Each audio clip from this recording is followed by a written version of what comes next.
Hello दोस्तों, आज की इस वीडियो में हम ग्लोबल पॉलिटिक्स की यूनिट 2 के चैप्टर 3 क्षेत्रीयकरण और गैर क्षेत्रीयकरण को काफ़ी अच्छे से समझेंगे। देखिए दोस्तों, सारी बातें यहाँ पर आपको अच्छे से समझाई जाएंगी, बस आप वीडियो को एंड तक देखना। अगर आप वीडियो को पूरा देखेंगे तो सारी बातें आपको अच्छे से समझ में आ जाएंगी। तो चलिए दोस्तों, बिना किसी देरी के अपने इस चैप्टर को शुरू करते हैं। गैर क्षेत्रीयकरण को समझने के लिए पहले हमें यह समझना होगा कि क्षेत्रीयकरण का मतलब क्या है और यह इतिहास में कैसे विकसित हुआ। क्षेत्रीयकरण का मतलब है एक राज्य का अपने निश्चित भौगोलिक क्षेत्र पर नियंत्रण और प्रशासन। देखिए दोस्तों, बहुत सिंपल है। क्षेत्रीयकरण का मतलब है एक राज्य का यानी कि एक देश का अपने निश्चित भौगोलिक क्षेत्र पर नियंत्रण और प्रशासन। अब दोस्तों यहाँ पर आप बात को समझिए। जैसे कि दोस्तों यहाँ पर देखिए, जो वैश्वीकरण है उसने राज्य को प्रभावित किया है। अब राज्य को किस रूप में वैश्वीकरण ने यानी कि ग्लोबलाइजेशन ने प्रभावित किया है, उसी से आपको यहाँ पर गैर क्षेत्रीयकरण और क्षेत्रीयकरण समझ में आएगा। अब देखिए, क्षेत्रीयकरण का तो सिंपल सा मतलब है एक राज्य का जो भी उसका भौगोलिक क्षेत्र है उस पर पूरा उसका नियंत्रण हो और वो उसका प्रशासन करे, ये क्षेत्रीयकरण है। लेकिन क्योंकि दोस्तों ऐसा माना जाता है कि जो वैश्वीकरण है उसने राज्य को प्रभावित किया है। उदाहरण के लिए मान लीजिए, आज के टाइम पर अगर भारत जो मतलब देखिए, भारत कई सारी चीज़ें विदेशों से आयात करता है और कई सारी चीज़ें जो विदेश मतलब कई सारे देश हैं उनको निर्यात करता है।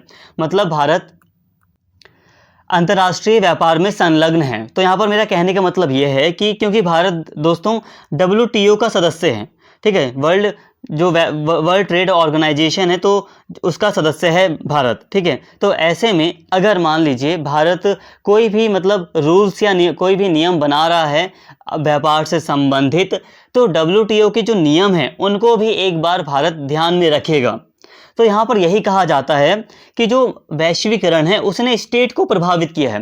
कहने का मतलब तो ये है ना कि अब देखिए, जो भी स्टेट है, जो भी राज्य हैं, तो वो स्वतंत्र रूप से अपनी जो भी नीतियाँ हैं वो सब बनाएं, लेकिन क्योंकि वैश्वीकरण ने राज्य को प्रभावित किया है तो इसीलिए यहाँ पर हम क्षेत्रीयकरण और गैर क्षेत्रीयकरण को समझ रहे हैं। अभी आपको थोड़ा समझ में नहीं आया होगा, लेकिन आगे मैं आपको और अच्छे से एग्जाम्पल्स के द्वारा यहाँ पर सारी बातें समझाऊंगा। बाकी मैं आपको यहीं पर थोड़ा सा अच्छे से बता देता हूँ कि क्षेत्रीयकरण और गैर क्षेत्रीयकरण का क्या अर्थ है। देखिए दोस्तों, एक राज्य का, एक देश का अपने निश्चित भौगोलिक क्षेत्र पर पूरा नियंत्रण है और वो उसका पूरी तरह प्रशासन चला रहा है, ठीक है, या चलाता है। तो ये जो विचार है ये क्षेत्रीयकरण से संबंधित है। क्षेत्रीयकरण में क्या है, तो क्षेत्रीयकरण में राज्य बहुत मजबूत होता है, ठीक है, राज्य काफ़ी शक्तिशाली होता है, मजबूत होता है, उसका अपने निश्चित जो भी भौगोलिक क्षेत्र है, जो भी जोग्राफिकल एरिया है उस पर पूरा नियंत्रण होता है और वो उसका प्रशासन करता है। ये विचार है क्षेत्रीयकरण का, ठीक है। गैर क्षेत्रीयकरण क्या है, तो गैर क्षेत्रीयकरण कहता है कि जो वैश्वीकरण है उसने राज्य को कमज़ोर कर दिया है, यानी कि जो देश है उसको कमज़ोर किया है। उदाहरण के लिए जैसे कि कई सारी अंतर्राष्ट्रीय संस्थाएं हैं, तो कई बार जो स्टेट है, जो देश हैं, वो अगर कोई नीति भी बनाते हैं तो वो कई सारी अंतर्राष्ट्रीय संस्थाओं के नियमों को ध्यान में रखते हैं। तो यहाँ पर एक उदाहरण दिया जा रहा है कि ऐसा मतलब यहाँ पर गैर क्षेत्रीयकरण में ये कहा जा रहा है कि जो वैश्वीकरण है उसने राज्य को कमज़ोर किया है या राज्य का जो महत्व है वो कम हुआ है। क्षेत्रीयकरण का विचार ये है कि जो राज्य है उसका अपने निश्चित भौगोलिक क्षेत्र पर नियंत्रण और प्रशासन। और गैर क्षेत्रीयकरण क्या है, तो देखिए, गैर क्षेत्रीयकरण का मतलब है अब शक्ति और नियंत्रण किसी एक जगह या क्षेत्र तक सीमित नहीं है बल्कि पूरी दुनिया में फैल गया है। इससे पारंपरिक देशों की सीमाएं और नियंत्रण कमज़ोर हो गए हैं और एक नई वैश्विक व्यवस्था उभर रही है जहां सब कुछ आपस में जुड़ा हुआ है और क्षेत्र का उतना महत्व नहीं रह गया है। तो दोस्तों, जो गैर क्षेत्रीयकरण का विचार है वो ये है कि जो शक्ति है और जो नियंत्रण है अब वो किसी एक जगह सीमित नहीं है, या जो पारंपरिक देशों की सीमाएं और नियंत्रण हैं वो कमज़ोर हुए हैं, ठीक है। तो इसमें ये सारी बातें शामिल हैं। गैर क्षेत्रीयकरण, आई होप यहाँ पे आपको थोड़ा थोड़ा समझ में आ रहा होगा। देखिए दोस्तों, गैर क्षेत्रीयकरण यही है कि जो शक्ति है, जो नियंत्रण है, वो एक जगह तक सीमित नहीं है, जो सीमाएं हैं और जो नियंत्रण है वो कमज़ोर हुए हैं। जैसे कि अलग अलग देशों की जो बाउंड्रीज़ हैं दोस्तों वो उतनी कठोर नहीं रह गई हैं। तो ये है गैर क्षेत्रीयकरण का विचार कि वैश्वीकरण के कारण, जो वैश्वीकरण है उसके कारण जो सीमाएं हैं अलग अलग देशों की, अब वो बहुत ज़्यादा मतलब कठोर नहीं है। जैसे कि आज के टाइम पर हम देखते हैं कि जो आवागमन है, मतलब एक देश से दूसरे देश में जो आना जाना है लोगों का, वो काफ़ी ज़्यादा बढ़ा है। इसके अलावा जो कई सारी मतलब जानकारियां हैं तो वो उनका भी आदान प्रदान काफ़ी तेज़ी से, या सर्विसेज हैं तो उनका भी आदान प्रदान काफ़ी तेज़ी से हो रहा है। तो यहाँ पर यही कहा गया है कि जो सीमाएं हैं, जो नियंत्रण है वो कमज़ोर हो गए हैं। आप दोस्तों बस सिंपल सा समझिए कि क्षेत्रीयकरण का मतलब ये है कि एक राज्य को यहाँ पर काफ़ी ज़्यादा महत्व दिया गया है, राज्य को काफ़ी ज़्यादा मतलब प्रमुख माना गया है कि जो राज्य है उसका अपने भौगोलिक क्षेत्र पर पूरा नियंत्रण है, ठीक है, वो उसका पूरी तरह प्रशासन चलाता है। तो ये क्षेत्रीयकरण से संबंधित विचार है। गैर क्षेत्रीयकरण क्या कहता है? गैर क्षेत्रीयकरण कहता है कि जो वैश्वीकरण है, जो ग्लोबलाइजेशन है, उसने जो देशों की जो कठोरता है उसको कम किया है। जो मतलब देश हैं, जो राज्य है, उसके महत्व को कम किया है वैश्वीकरण ने। जो सीमाएं हैं देशों की या जो नियंत्रण है तो वो कमज़ोर हुए हैं। ये गैर क्षेत्रीयकरण का विचार है। अभी ये विचार दोस्तों आपको और अच्छे से समझ में आएगा जब हम बात करेंगे वैश्वीकरण पर वाद विवाद की, ठीक है। अभी मैंने आपको यहाँ पे हल्की हल्की जानकारी दी कि क्षेत्रीयकरण क्या होता है और गैर क्षेत्रीयकरण क्या होता है।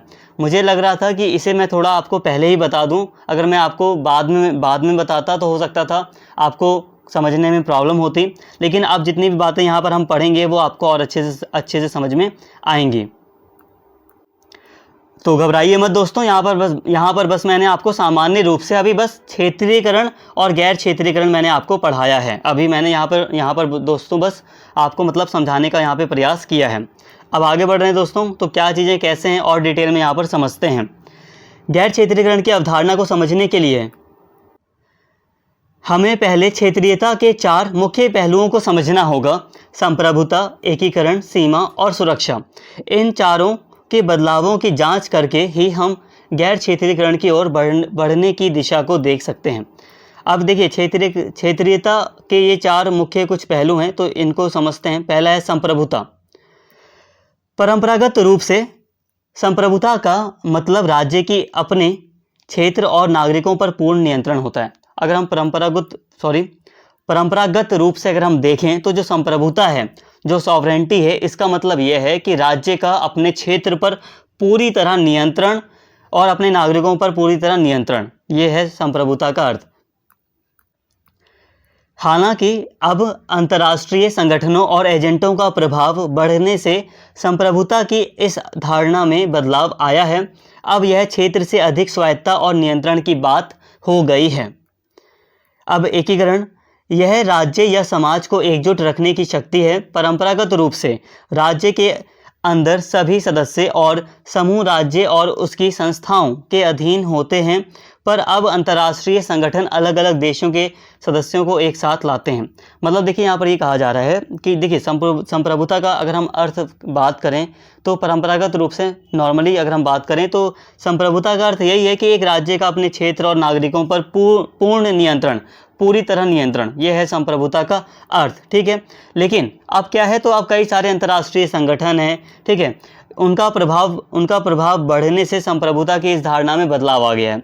कहने का मतलब यह है दोस्तों, जैसे कि मैंने अभी आपको स्टार्टिंग में उदाहरण दिया था, एग्जाम्पल दिया था, जैसे कि भारत हो गया या कई सारे जो देश हैं वो WTO के सदस्य हैं।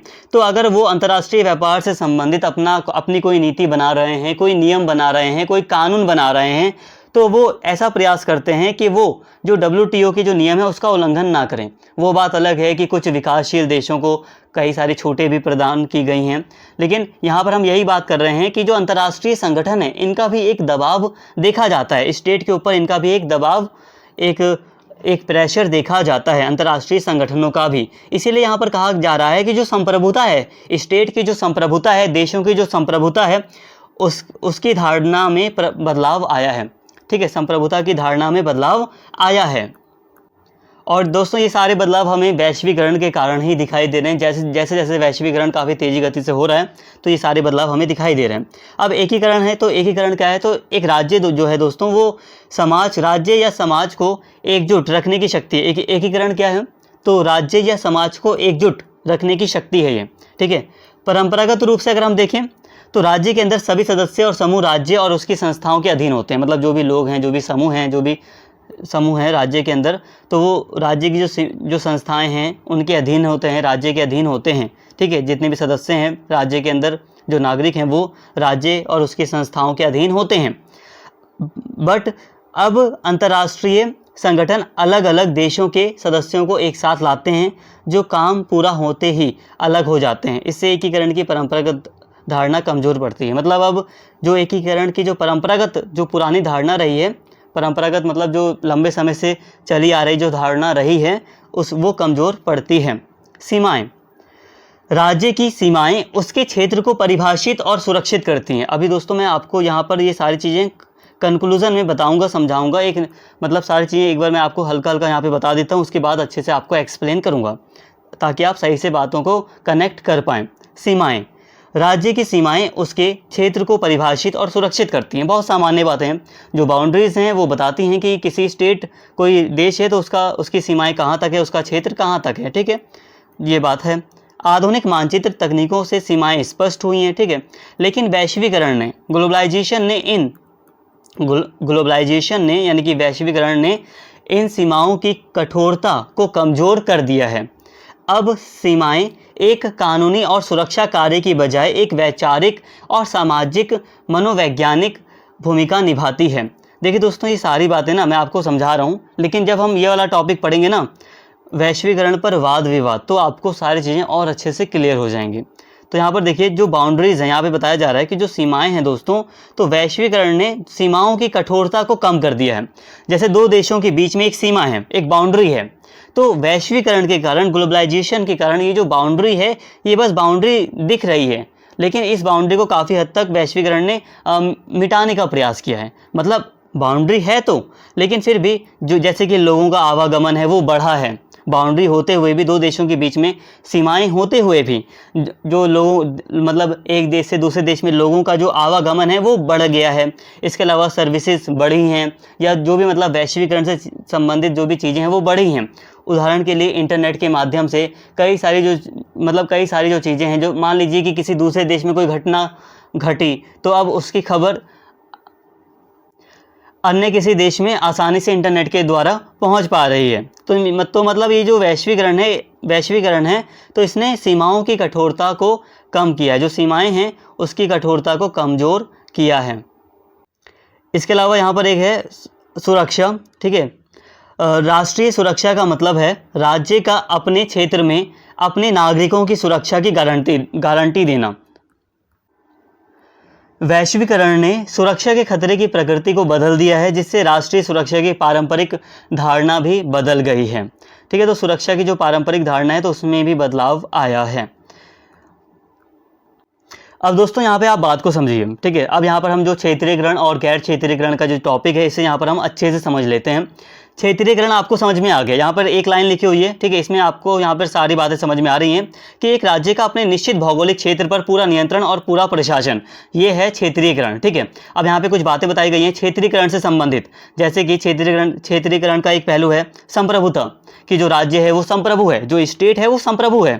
ठीक है, मतलब वो पूरी तरह स्वतंत्र है, या यूँ कह सकते हैं कि उसका अपने नागरिकों पर, अपने क्षेत्र पर, अपने एरिया पर पूरा नियंत्रण है। तो ये क्या है, ये क्षेत्रीयकरण का एक पहलू है। इसी तरह एकीकरण, जो राज्य है तो वो एकीकरण के द्वारा राज्य में जितने भी लोग जो रह रहे हैं उन्हें एकजुट रखा जाता है। ठीक है, तो ये एकीकरण का एक विचार है। ठीक है, सीमाएं, तो जो सीमा है, तो जो राज्य है, मतलब जो सीमाएं हैं, जो बाउंड्रीज हैं, वो राज्य के क्षेत्र को परिभाषित करती हैं। ठीक है, और सुरक्षित करती हैं।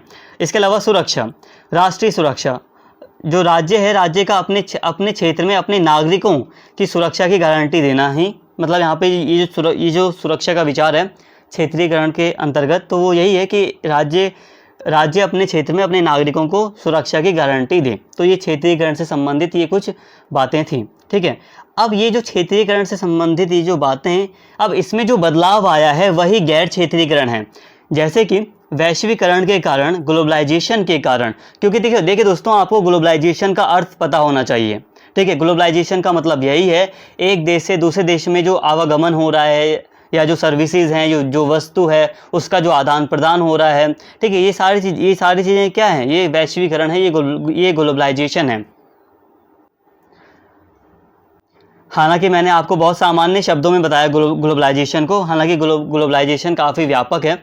तो अलग अलग सेक्टर्स में, तकनीकी सेक्टर्स में भी ग्लोबलाइजेशन हो रहा है, आर्थिक सेक्टर में जो मतलब इकोनॉमिक सेक्टर है उसमें ग्लोबलाइजेशन हो रहा है, कल्चरल सेक्टर में ग्लोबलाइजेशन हुआ है। तो ये मतलब काफ़ी व्यापक टॉपिक है, लेकिन सामान्य रूप से आपको ग्लोबलाइजेशन समझ में आया होगा। ठीक है, अब यहाँ पर बात को समझिए। जो ग्लोबलाइजेशन है उसने कई सारे बदलाव कर दिए हैं, जैसे कि संप्रभुता। अब राज्य की संप्रभुता में बदलाव आया है। अब राज्य कोई भी पॉलिसी बनाता है, कोई भी नीति बनाता है, तो वो थोड़ा सा ध्यान रखता है कि कहीं जो कोई अंतर्राष्ट्रीय कोई संगठन है कि उसकी जो मतलब उसके जो रूल्स हैं तो उनका कोई कहीं पर उल्लंघन तो नहीं हो रहा।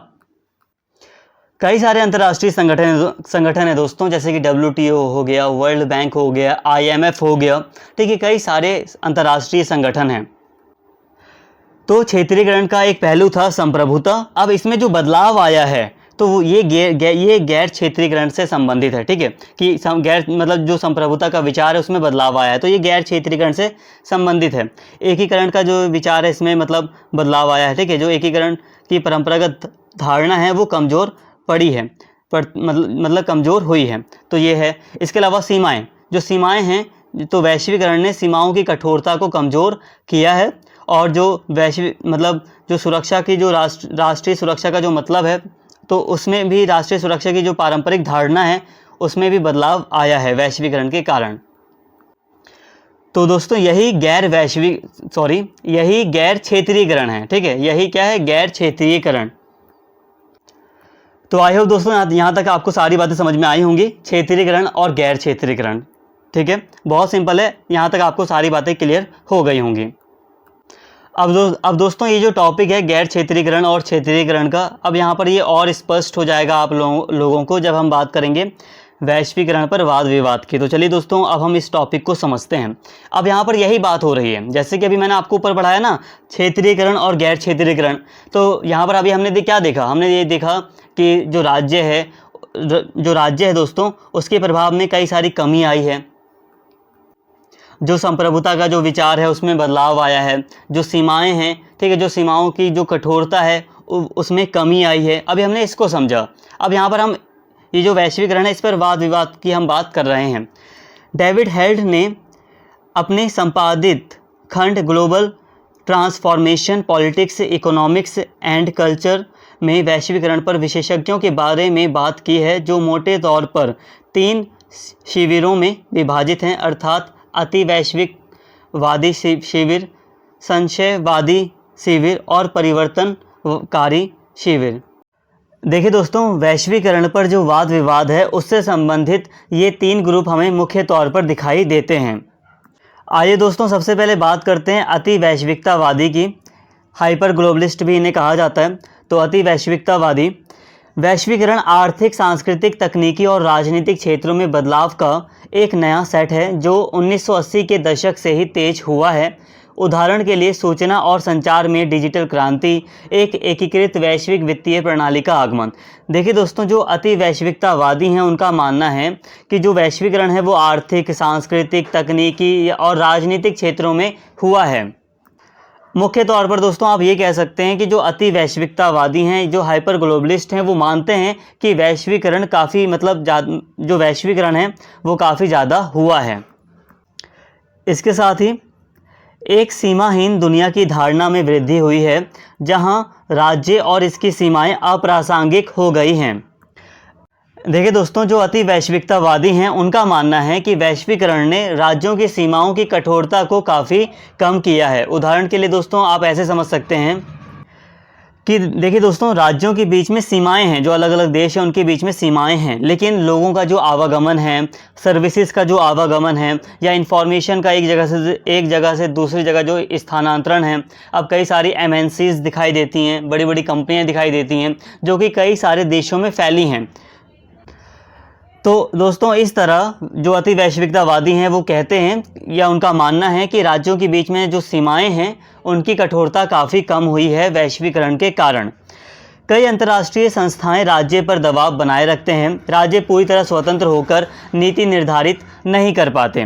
वैश्विक राजनीति, अब देखिए दोस्तों, जो अति वैश्विकतावादी हैं या हाइपर ग्लोबलिस्ट हैं तो उनका मानना ये भी है कि जो वैश्वीकरण है दोस्तों, तो उसके कारण राज्यों पर कुछ दबाव भी पड़ता है। अब देखिए, कई सारी अंतर्राष्ट्रीय संस्थाएँ हैं जैसे कि MNCs हैं, कई सारी मल्टीनेशनल कंपनीज़ हैं, कई सारे INGOs हैं, मतलब इंटरनेशनल NGOs हैं, WTO है, IMF है, या दूसरी कई सारी अंतर्राष्ट्रीय संस्थाएं हैं जिनका दबाव राज्य पर होता है। मतलब जब राज्य कभी भी कोई कानून वगैरह बनाते हैं तो वो एक बार ये भी ध्यान में रखते हैं कि कहीं अंतर्राष्ट्रीय जो संस्थाएं हैं या जो उनके कानून हैं अंतर्राष्ट्रीय संस्थाओं के, कहीं उनका कोई उल्लंघन तो नहीं हो रहा।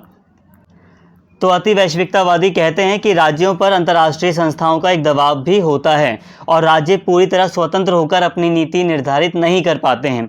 तो हाइपर ग्लोबलिस्ट दोस्तों, जो हाइपर ग्लोबलिस्ट हैं, जो अति वैश्विकतावादी हैं, वो ये मानते हैं कि वैश्वीकरण के कारण राज्यों पर एक दबाव ये होता है कि राज्य पूरी तरह स्वतंत्र होकर अपनी नीति निर्धारित नहीं कर पाते हैं।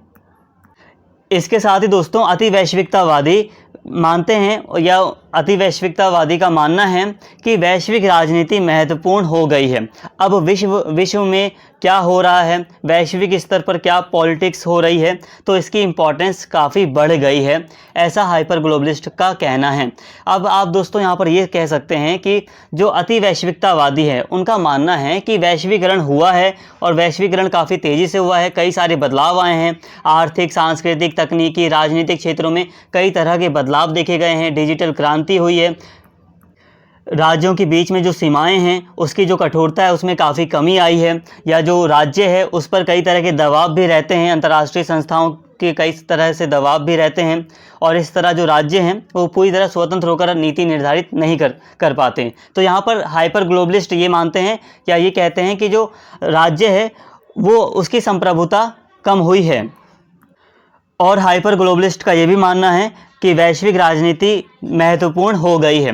तो दोस्तों अभी हमने यहाँ पर अति वैश्विकतावादी या हाइपर ग्लोबलिस्ट का जो विचार है इसको अभी हमने समझ लिया कि वैश्वीकरण को लेकर इनका या इस समूह का क्या विचार है। अब जब दोस्तों हम दूसरे समूहों के बारे में पढ़ेंगे तो ये वाले जो विचार हैं वो आपको और अच्छे से समझ में आएंगे।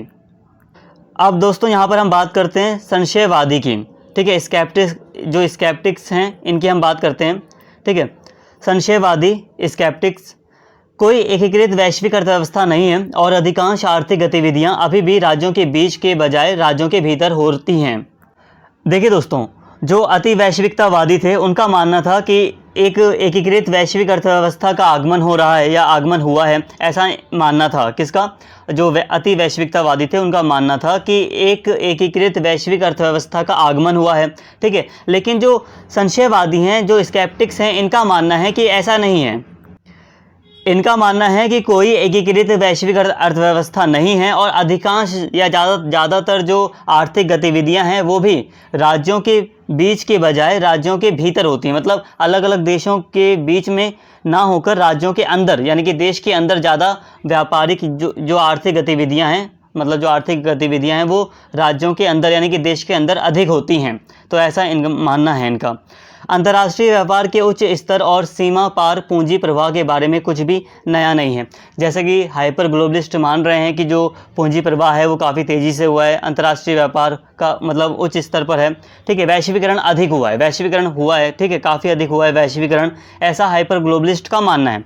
लेकिन संशयवादी कहते हैं इसमें कोई नया नहीं है कि अंतर्राष्ट्रीय व्यापार है वो मतलब ज़्यादा हो रहा है, उच्च स्तर पर है, या जो सीमा पार पूंजी प्रवाह है तो ये कोई नया नहीं है, पहले भी होता रहा है। इसके साथ ही प्रवास और आतंकवाद से संबंधित बढ़ती चिंताओं ने राज्य और उसकी सीमाओं को पहले से अधिक प्रासंगिक बना दिया है। जो हाइपर ग्लोबलिस्ट थे, अति वैश्विकतावादी थे, वो कह रहे थे कि जो सीमाएं हैं राज्यों के बीच में अब उनकी कठोरता में बहुत कमी आ गई है, ठीक है। राज्यों के बीच में जो मतलब जो सीमाएं हैं अब वो ज़्यादा प्रासंगिक नहीं रह गई हैं। ऐसा कौन कह रहा था? हाइपर ग्लोबलिस्ट कह रहे थे। और राज्य की भूमिका की जब हम बात करते हैं तो जो अति वैश्विकतावादी हैं वो राज्य की संप्रभुता, वो मतलब राज्य की कहते वो मानते हैं कि जो वैश्वीकरण है उसने राज्य की संप्रभुता को कम किया है, राज्य पर कई तरह के दबाव रहते हैं। ऐसा कौन मानता है? अति वैश्विकतावादी मानते हैं। लेकिन जो संशयवादी हैं वो कहते हैं जैसे कि प्रवास एक समस्या बन गई है, माइग्रेशन, ठीक है, आतंकवाद एक बड़ी समस्या है। तो ये जो बड़ी जो समस्याएं हैं इसके कारण जो सीमाएं हैं, जो बाउंड्रीज़ हैं अलग अलग देशों के बीच में, ठीक है, तो वो और ज़्यादा महत्वपूर्ण हो गई हैं, राज्य की भूमिका और ज़्यादा महत्वपूर्ण हो गई है। देखिए दोस्तों, कहने का मतलब यहाँ पर यही है कि अति वैश्विकतावादी ये मानते हैं कि जो राज्य की संप्रभुता है उसमें कमी आई है। वैश्वीकरण के कारण जो राज्य की संप्रभुता है उसमें कमी आई है। राज्य के ऊपर कई सारे अंतर्राष्ट्रीय संगठनों का दबाव रहता है। तो ऐसा अति वैश्विकतावादियों का मानना है। लेकिन यहाँ पर जो संशयवादी हैं वो मानते हैं कि जो राज्य है वो अपनी सेनाओं का भी प्रयोग करते हैं। जब जरूरत महसूस होती है तो वो अपनी सेनाओं का भी प्रयोग करते हैं। तो मतलब ये राज्य की जो संप्रभुता है उसको मानते हैं कि राज्य की संप्रभुता आज भी है। तो ये ऐसा मानते हैं संशयवादी। राज्य में आज भी राष्ट्रवाद की तीव्र भावना पाई जाती है। जो संशयवादी हैं वो मानते हैं कि राज्य में, देश के अंदर आज भी राष्ट्रवाद की तीव्र भावना पाई जाती है। राज्य के राष्ट्रीय चिन्ह आज भी हैं। जो राज्य हैं वो उनके राष्ट्रीय चिन्ह, मतलब जो राज्य हैं उन्होंने अपने राष्ट्रीय चिन्ह भी बनाए रखे हैं। तो मतलब राज्य का भी यहाँ पर इन्होंने बात की है कि जो राज्य की संप्रभुता है वो पूरी तरह बनी हुई है। ऐसा संशयवादियों का मानना है। राष्ट्रीय राजनीति का महत्व आज भी बहुत है। मतलब कहने का दोस्तों ये है कि आज भी जो नेशनल पॉलिटिक्स है उसकी इम्पोर्टेंस बनी हुई है। दोस्तों आप यूँ समझ सकते हैं कि जो अति वैश्विकतावादी हैं वो बहुत ज़्यादा मतलब कहते हैं कि विश्व में, वर्ल्ड में वैश्वीकरण हुआ है। ठीक है, थोड़ा सा यहाँ पर जो अति शब्द लगा है कि मतलब ये बहुत ज़्यादा जोर देकर कह रहे हैं कि विश्व में बहुत ही ज़्यादा मतलब वैश्वीकरण हुआ है। ये बात करते हैं कि जो देश हैं, जो अलग अलग राज्य हैं, उनकी जो सीमाएँ हैं, उनकी जो सीमाओं की जो बाउंड्रीज़ हैं उनकी कठोरता में बहुत ही ज़्यादा कमी हुई है। राज्य के ऊपर कई तरह के दबाव बने रहते हैं। दोस्तों दूसरी तरफ जो संशयवादी हैं, जैसे कि दोस्तों जो अति वैश्विकतावादी हैं वो एक एकीकृत वैश्विक वित्तीय प्रणाली के आगमन की बात करते हैं। लेकिन संशयवादी कहते हैं कि कोई एकीकृत वैश्विक अर्थव्यवस्था नहीं है। इसके अलावा ये कहते हैं कि सीमा पार जो पूंजी प्रवाह हो रहा है या अंतर्राष्ट्रीय व्यापार ज़्यादा जो हो रहा है, ये अंतर्राष्ट्रीय व्यापार ये कोई नया नहीं है। इसके अलावा ये कहते हैं कि कई सारी वैश्विक स्तर की बड़ी चिंताएं हैं, बड़ी समस्याएं हैं, जैसे कि प्रवास और आतंकवाद। तो इसके कारण जो मतलब राज्य की जो सीमाएं हैं, राज्य की जो मतलब जो राज्य की भूमिका है ये बढ़ी है। ये मतलब ये अभी भी बनी हुई है, पूरी तरह ये कमज़ोर नहीं हुई है। जो राज्य की सीमा, मतलब जो सीमा है या जो राज्य है, तो राज्य की भूमिका कम नहीं हुई है। इसके साथ ही जो एक अति वैश्विकतावादी हैं वो एक तरफ कहते हैं कि वैश्विक राजनीति का महत्व बहुत ज़्यादा बढ़ गया है। जो ग्लोबल पॉलिटिक्स है आज के टाइम पर उसका महत्व बहुत ज़्यादा बढ़ गया है और राज्य के ऊपर कई सारे अंतर्राष्ट्रीय संगठनों का या संस्थाओं का दबाव बना रहता है। तो दूसरी तरफ ये जो संशयवादी हैं वो ऐसा नहीं मानते। वो कहते हैं आज भी राष्ट्रीय जो राजनीति है इसका महत्व आज भी बहुत है। इसके अलावा जो राज्य है उसकी संप्रभुता आज भी बनी हुई है। तो दोस्तों वैश्वीकरण के वाद विवाद से संबंधित हमें मुख्य रूप से तीन समूह दिखाई देते हैं। अभी हमने यहाँ पर दो समूहों के बारे में बात कर ली जिनके विचार एक दूसरे के अपोजिट में दिखाई देते हैं, एक दूसरे के विपरीत दिशा में दिखाई देते हैं। इसके अलावा तीसरा ग्रुप है, समूह है परिवर्तनवादी। परिवर्तनवादी मानते हैं कि संशयवादी और हाइपर ग्लोबलिस्ट यानी कि जो अति वैश्विकतावादी हैं, इन दोनों के विचार अतिशयोक्ति से भरे हुए हैं। अंतर संबद्धता ने राष्ट्रीय सीमाओं के साथ साथ दुनिया भर में सामाजिक, राजनीतिक, आर्थिक और सांस्कृतिक गतिविधियों को बढ़ावा दिया है। दुनिया में कहीं भी घटित आर्थिक घटनाओं का मुद्रा और अन्य वित्तीय बाजार पर तुरंत प्रभाव पड़ता है। उदाहरण के लिए 2008 का आर्थिक संकट जो अमेरिकी बैंकिंग क्षेत्र में उत्पन्न हुआ, लेकिन यह दुनिया की अन्य अर्थव्यवस्थाओं में फैल गया और उन्हें प्रभावित किया। वैश्वीकरण के कारण वैश्विक राजनीति सामने आ रही है, जिसके कारण वैश्विक स्तर के मामले और राष्ट्रीय स्तर के मामले के बीच की दूरी खत्म हो रही है। तो देखिए दोस्तों, जो परिवर्तनवादी हैं ये एक मतलब ये देखिए दोस्तों, ये इनका मानना है कि जो संशयवादी हैं जो हाइपर ग्लोबलिस्ट हैं या जो अति वैश्विकतावादी हैं, इनके जो विचार हैं दोनों अतिशयोक्ति से भरे हुए हैं। कहने का मतलब ये है कि परिवर्तनवादी ये मान रहे हैं कि देखिए, एक तरफ हाइपर ग्लोबलिस्ट जो हैं वो कहते हैं कि ग्लोबलाइजेशन बहुत ज़्यादा हुआ है, वैश्वीकरण विश्व में बहुत ज़्यादा हो चुका है, विश्व में एक एकीकृत अर्थव्यवस्था का आगमन हो चुका है और विश्व में कई तरह से ये बात करते हैं कि जो सीमाएं हैं उसकी कठोरता बहुत कम हो चुकी है।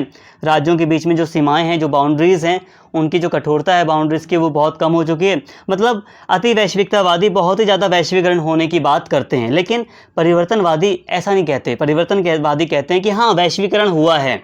वो मानते हैं कि वैश्वीकरण हुआ है, लेकिन परिवर्तनवादी ये नहीं कहते कि बहुत ज़्यादा वैश्वीकरण हुआ है। ठीक है। दूसरी तरफ जो संशयवादी हैं वो कहते हैं कि मतलब ये कहते हैं कि जो जो भी मतलब हाइपर ग्लोबलिस्ट ने जो भी बातें की हैं, तो ये उसके अपोजिट में सारी बातें यहाँ पर रखते हैं। ये कहते हैं कि राज्य की संप्रभुता आज भी है, राज्य पर किसी चीज़ का दबाव नहीं रहता है, या राज्य पर मतलब जो राज्य की सीमाएं हैं उनकी कठोरता आज भी है। तो ये ऐसी बात करते हैं। लेकिन जो परिवर्तनवादी जो मतलब समूह हैं वो इन दोनों के बीच की बात करता है। वो कहता है कि हाँ ग्लोबलाइजेशन हुआ है, वो इसकी भी बात करता है। वो ये भी कहता है कि ऐसा नहीं कि बहुत ज़्यादा ग्लोबलाइजेशन हुआ है, वो कहता है कि हाँ ग्लोबलाइजेशन हुआ है, ठीक है। वो और साथ में वो ये भी मानता है कि राज्य की भूमिका भी वर्तमान में मतलब कायम है, राज्य की भी एक अहम भूमिका है। जो परिवर्तनवादी है वो मानते हैं कि कई बार राज्य क्या करता है, कई बार राज्य के ऊपर किसी अंतर्राष्ट्रीय संगठन का दबाव भी होता है, लेकिन कई बार राज्य पूरी तरह स्वतंत्र होकर भी नीति बनाता है। ये दोनों ही बातें कर रहे हैं, ठीक है। तो यहाँ पर ये दोनों आप एक मिडल पाथ के रूप में परिवर्तनवादियों को देख सकते हैं, ठीक है। ये ना तो ऐसा कहते हैं कि वैश्वीकरण नहीं हुआ, ये ऐसा भी नहीं कहते कि वैश्वीकरण बहुत ज़्यादा हुआ है। मेरा कहने का मतलब यह है कि जो परिवर्तनवादी हैं वो कहते हैं कि वैश्वीकरण हुआ है, ठीक है। और वो ये भी कहते हैं कि जो राज्य की जो भूमिका है वो भी वर्तमान में बनी हुई है, ठीक है। और आप यूँ कह सकते हैं कि जो परिवर्तनवादी हैं वो ना तो ऐसा कह रहे हैं कि पूरी तरह बहुत ही ज़्यादा वैश्वीकरण हो गया है, हाइपर ग्लोबलिस्ट की तरह बिल्कुल ऐसा नहीं कह रहे हैं, और वो ये भी नहीं कह रहे हैं कि बिल्कुल वैश्वीकरण नहीं हुआ है। तो यहाँ पर जो परिवर्तनवादी हैं वो मिडल पाथ की एक तरह से बात करते हैं। वो कहते हैं कि हाँ ग्लोबलाइजेशन हुआ है, साथ में राज्य की भूमिका भी बढ़ी, मतलब राज्य की जो भूमिका है वो भी मतलब कायम है, लेकिन हाँ कई बार जो राज्य है उन पर अंतर्राष्ट्रीय संगठनों का दबाव भी रहता है। तो ये एक परिवर्तनवादी एक मिडल पाथ के रूप में यहाँ पर बात करते हैं। जैसे कि यहाँ पर ये कह रहे हैं कि हाँ, जैसे कि एक उदाहरण दिया गया है कि 2008 में आर्थिक संकट आया था, अमेरिका के बैंकिंग क्षेत्र में ये आर्थिक संकट आया था, लेकिन इसका प्रभाव दुनिया के कई सारे देशों की अर्थव्यवस्थाओं पर भी देखा गया। लेकिन दोस्तों यहाँ पर एक महत्वपूर्ण बात यह है कि जिस तरह जैसे कि जो हाइपर ग्लोबलिस्ट हैं वो क्या कहते हैं कि ये हो चुका है, वो कह रहे हैं कि जो एकीकृत अर्थव्यवस्था, वैश्विक अर्थव्यवस्था है उसका आगमन हो चुका है। लेकिन जो परिवर्तनवादी हैं दोस्तों वो कह रहे हैं कि हो रहा है, हो गया है और हो रहा है, उसमें अंतर है। जैसे कि दोस्तों ये कह रहे हैं कि वैश्वीकरण के कारण वैश्विक राजनीति की जो वैश्विक राजनीति है वो सामने आ रही है। तो ये आ रही है की बात कर रहे हैं, ये कह रहे हैं कि वैश्वीकरण हो रहा है, ठीक है। वैश्वीकरण से संबंधित जो भी बातें हैं वो दिखाई दे रही हैं, ठीक है। ऐसा नहीं कि पूरी तरह हर चीज़ हो चुकी है। तो यहाँ पर ये भी बात है, जैसे कि यहाँ पर ये साफ कह रहे हैं कि वैश्वीकरण के कारण वैश्विक राजनीति सामने आ रही है, जिसके कारण वैश्विक स्तर के मामले और राष्ट्रीय स्तर के मामले के बीच की दूरी खत्म हो रही है। तो आई होप दोस्तों यहाँ तक आपको ये सारी बातें समझ में आई होगी। तो दोस्तों वैश्वीकरण पर वाद विवाद से संबंधित ये मुख्य रूप से ये 3 समूह थे, अभी हमने इनके बारे में समझा। आई होप यहाँ तक आपको सारी बातें समझ में आ गई होंगी, और जो क्षेत्रीयकरण और गैर क्षेत्रीयकरण का जो मतलब विचार है वो भी आपको अब अच्छे से समझ में आ गया होगा, ठीक है। एक तरह से गैर क्षेत्रीयकरण क्या है ये आपको अच्छे से समझ में आ गया होगा, क्षेत्रीयकरण का क्या विचार है ये भी आपको समझ में आ गया होगा। ये आप राज्य के रूप में समझ सकते हैं कि जो राज्य है, जो स्टेट है, ठीक है, जब उसका पूरा नियंत्रण की बात की जाती है कि स्टेट का पूरा नियंत्रण है, अपने भौगोलिक क्षेत्र पर पूरी तरह प्रशासन कर रहा है स्टेट, तो ये क्षेत्रीयकरण का विचार है, ठीक है। जब गैर क्षेत्रीयकरण की बात आती है तो गैर क्षेत्रीयकरण कह रहा है कि गैर क्षेत्रीयकरण का मतलब है कि जो राज्य की भूमिका है, राज्य की जो संप्रभुता है उसमें कमी हुई है ग्लोबलाइजेशन के कारण। तो आई होप यहाँ तक आपको सारी बातें क्लियर हुई होंगी। उम्मीद करता हूँ आपको सारी बातें सही से समझ में आई होंगी। तो दोस्तों अगर आपको वीडियो अच्छी लगी हो तो प्लीज़ चैनल को सब्सक्राइब कर लें, वीडियो को लाइक करें, शेयर करें और कमेंट करके अपना फीडबैक जरूर दें। Thank you.